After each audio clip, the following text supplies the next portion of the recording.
Very good Good evening, afternoon. ma'am. How are Yeah, you? good, ma'am. How about you? Good. All good, sir. Thank you. Great. Suchitra, ma'am, Good how are evening, you? sir. Good evening. I'm good, sir. How are you?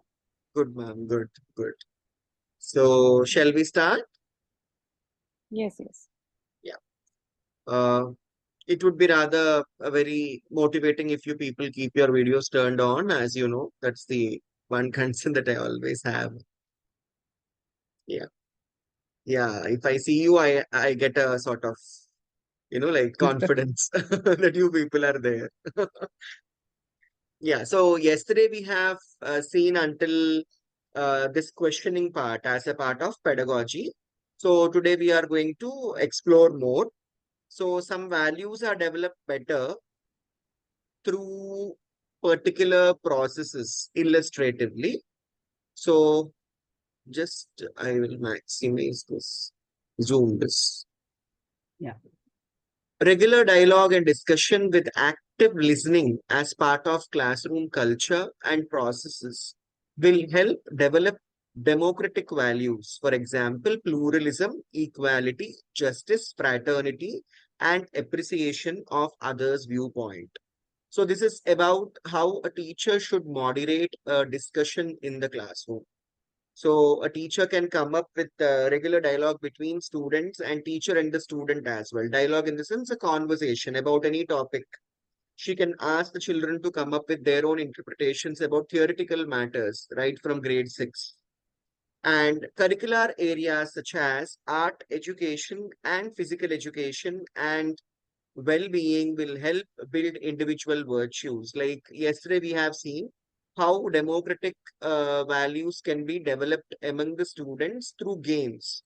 So while playing games, we have to foster certain values like honesty, courage, perseverance, teamwork, empathy, and respect to others. So through games, we can, have such sort of, we can develop such sort of values among the students.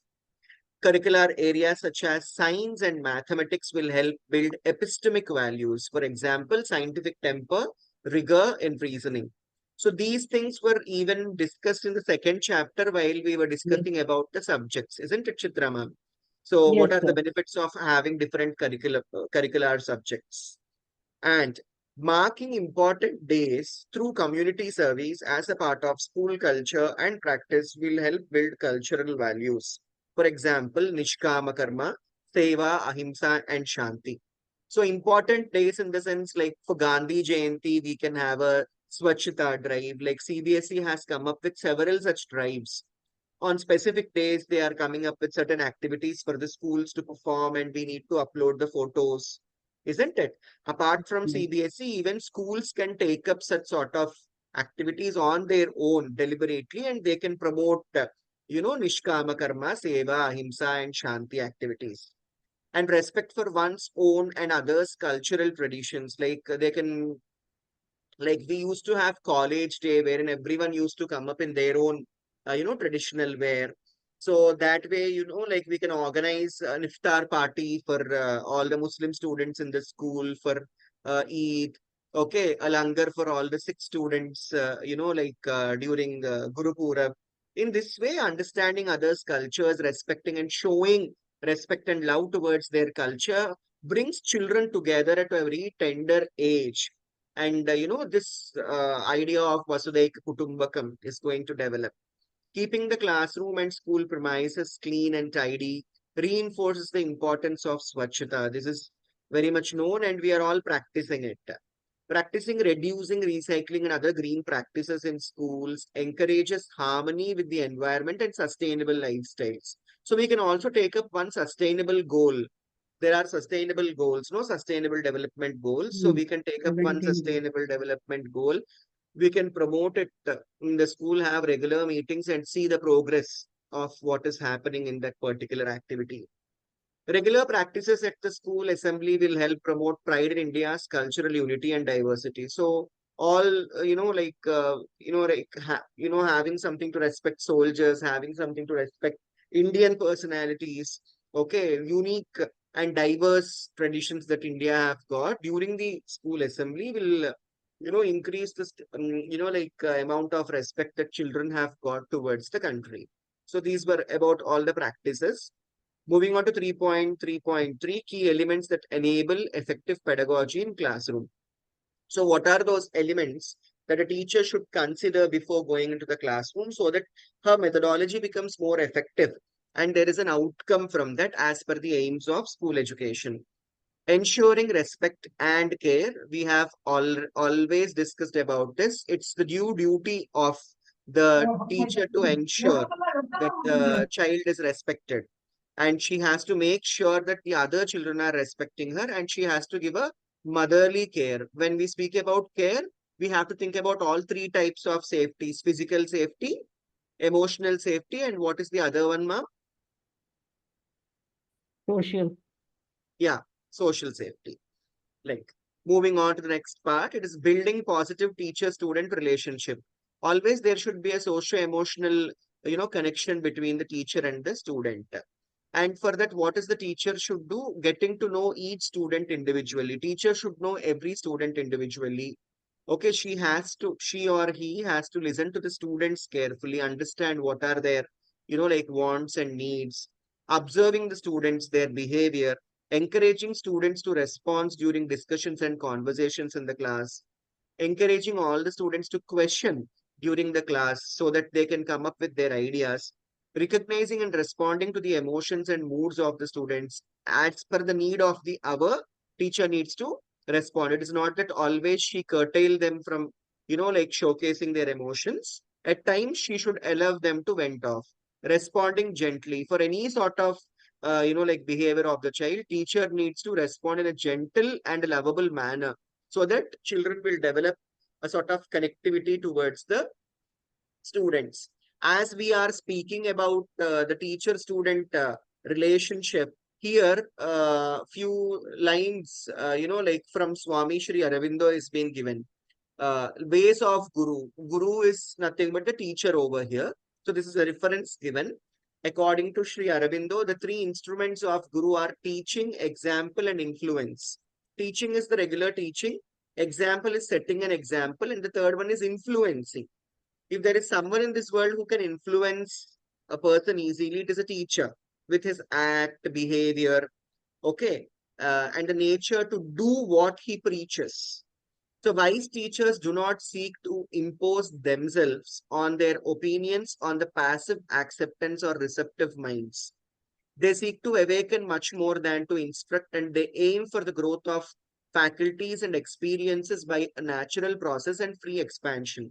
See, what has been spoken over here is that teacher is not a person who imposes his instructions on the minds of the children. Rather, he motivates the children to think on their own. Okay, that is the whole, that is the fundamental philosophy of NCF. We have to promote the own thinking of the children.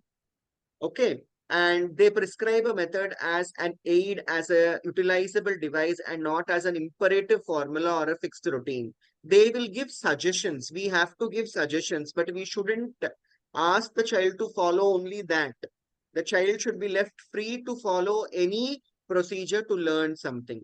As the Taittiriya Upanishad tells us, the teacher is the first letter, the student is the last letter, knowledge is the meeting place, and instruction is the link. So wonderful inference they have given here, isn't it? Chitra ma'am, don't you think now we have to start Upanishad classes also for teachers?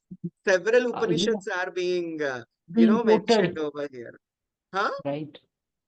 At Isn't it? least maybe a Saturday or something like that, Hmm. they should have something. I think that is important to increase the ethical and moral value amongst us also. Yes, yes, amongst the teachers. It is Yes. not about teaching, just recapitulating No, or feather brushing, the ethics and morals that we have got. I'm really, awestruck, like several Upanishads they have quoted over here, so which many. I Yes. have read. Yeah, I've read few years back. All those are coming back in NCF.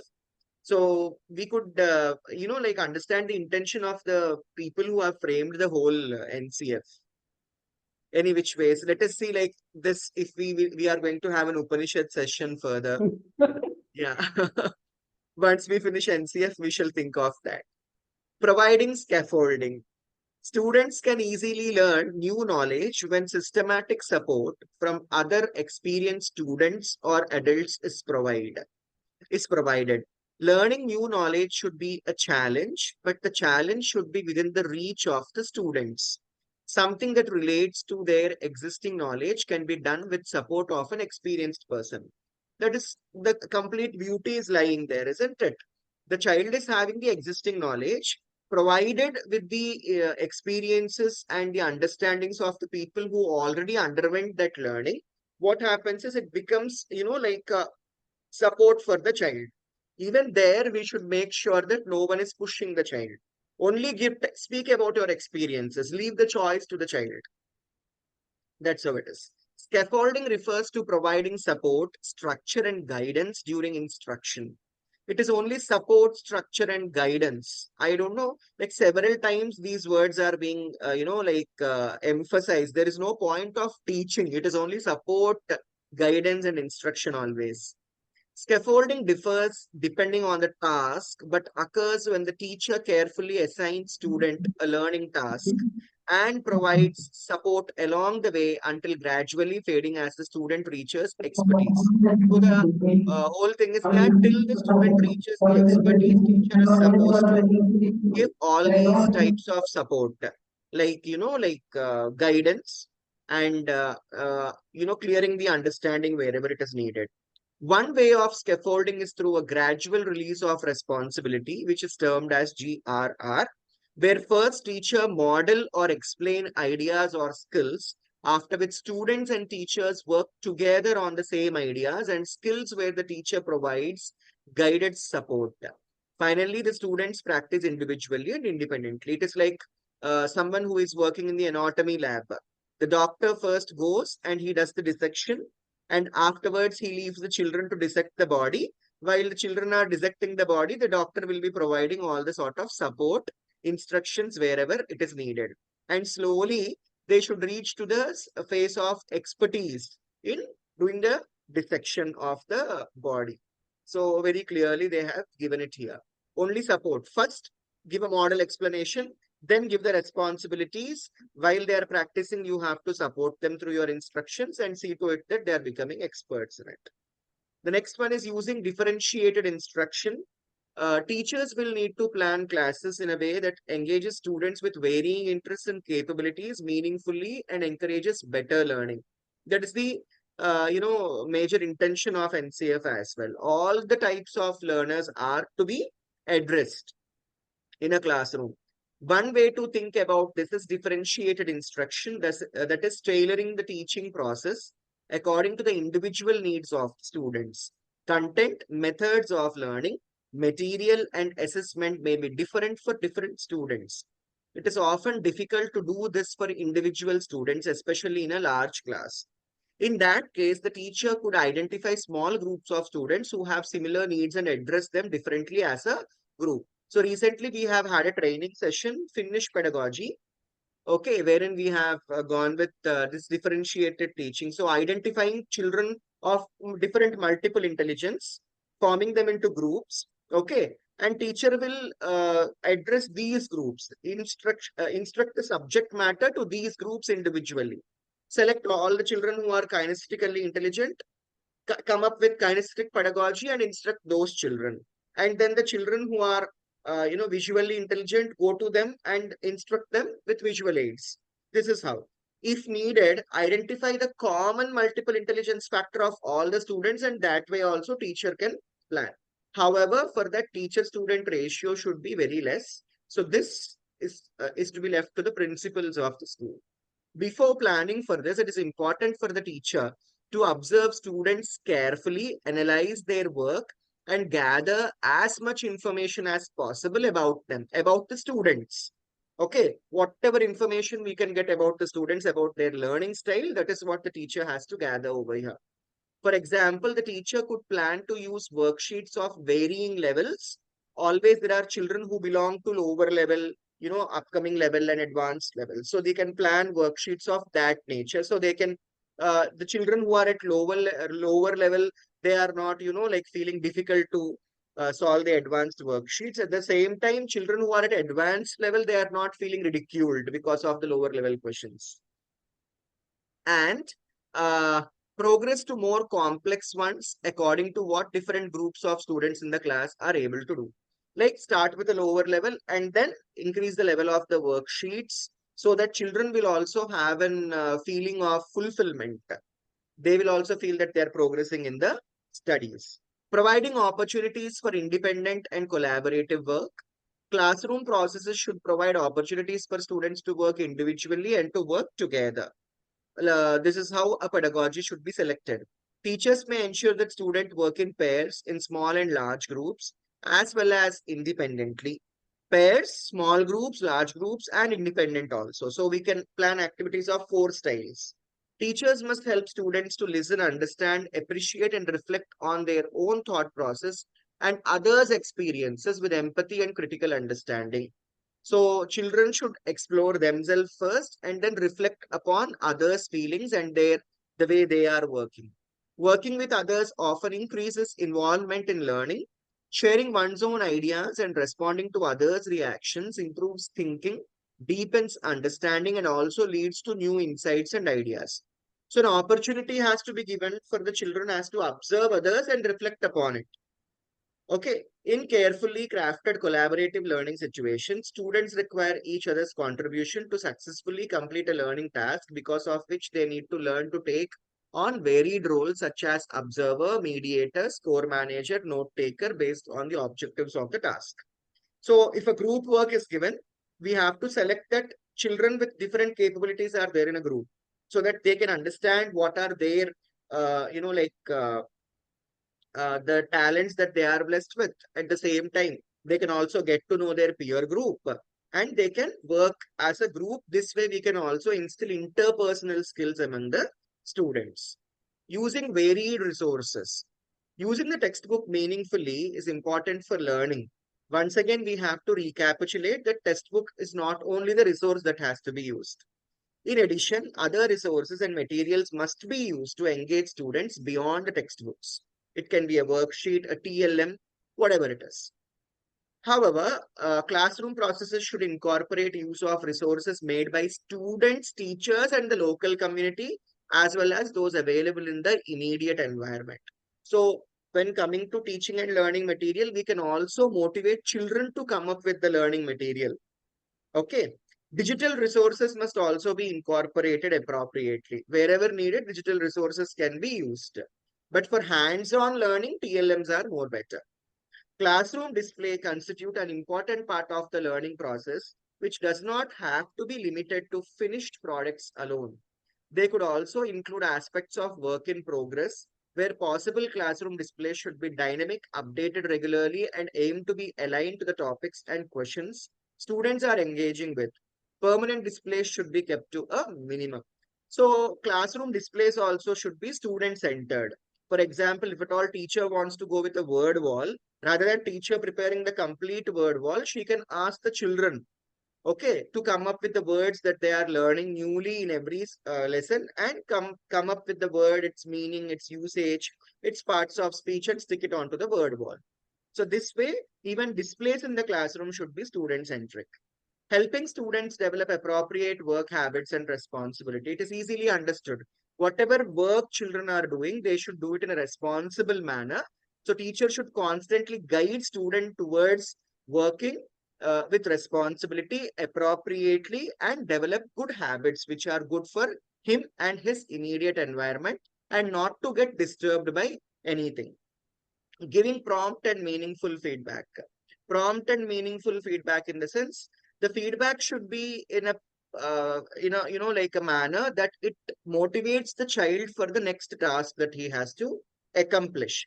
Apart from that, being very truthful to the feedback, what he has learned and what is the area that he or she, the student, has to work upon to become a better learner.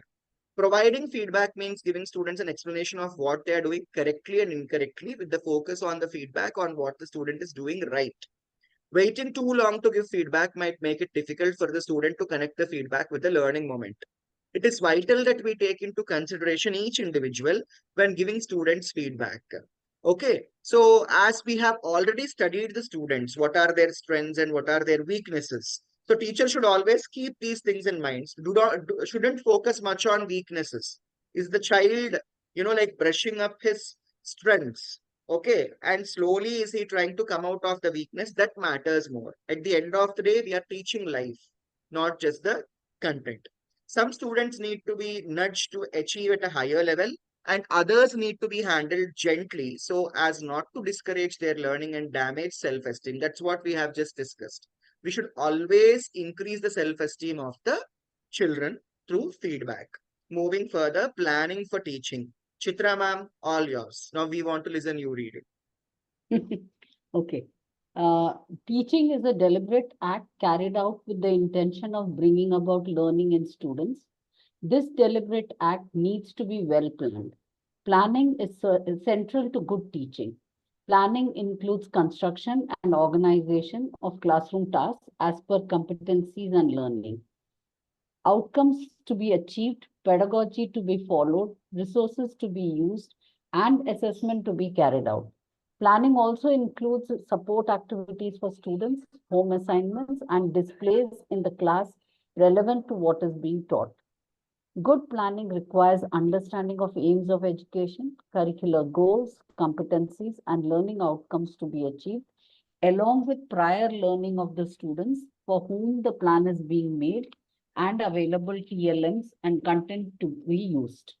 The Just a major second, ma'am. components of So yes, planning is all about this, understanding what are the aims of education, curricular goals that are to be met, competencies that children need to develop, and the learning outcomes that are to be achieved by the end of one particular topic that the teacher is teaching. So what constitutes of planning? What is the prior knowledge of the child? What are we supposed to instruct the child, and what activities are to be planned? What type of assessment has to be carried out? The plan is this complete set of informative planning that we have been doing since ages. It is same. The addition to this is aims of education. I request you all, if possible, to just take a printout of these aims of school education of NCF and keep a copy in every floor of your school.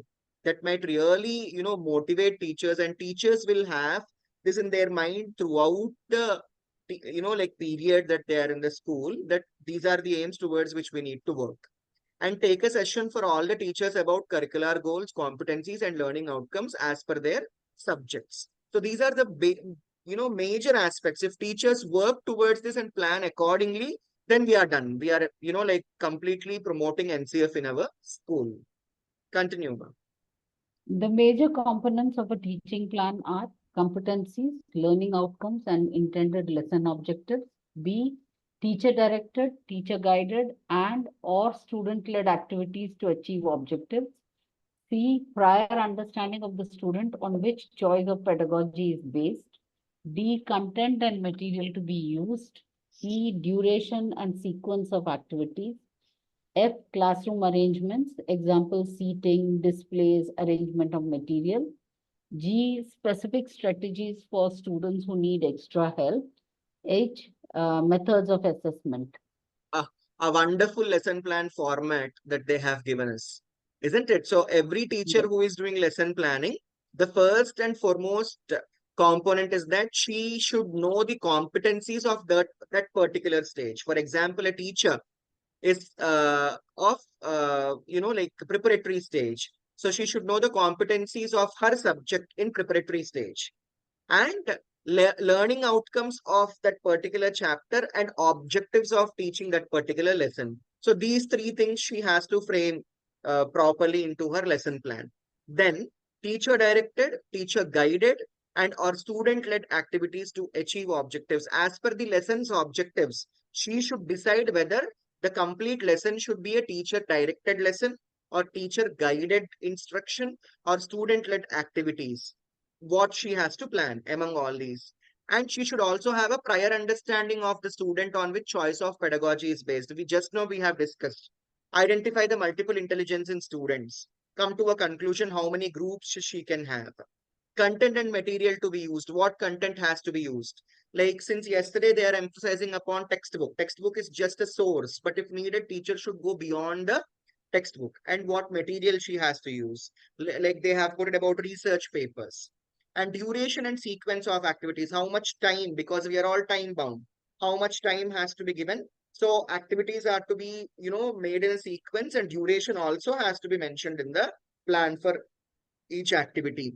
And classroom arrangements, like we have taken a session on comprehensive classroom arrangement also, isn't it? So what type of displays are needed, what type of seating arrangement has to be done, what type of material is needed for that instruction of that particular chapter, all those she has to jot down before in hand, so that everything can be kept ready before she starts her instruction. Specific strategies for students who need extra help, like children, if at all there is like inclusivity of the students, then all the material that is needed to support them. And finally, the method of assessment, both formative and summative assessment, the way she wants to conduct. Panchadi, 5-step learning process. Yes, ma'am, Chitra ma'am. Panchapadi, 5-step learning process. The 5-step learning process, Panchapadi, is a good guide to formulating the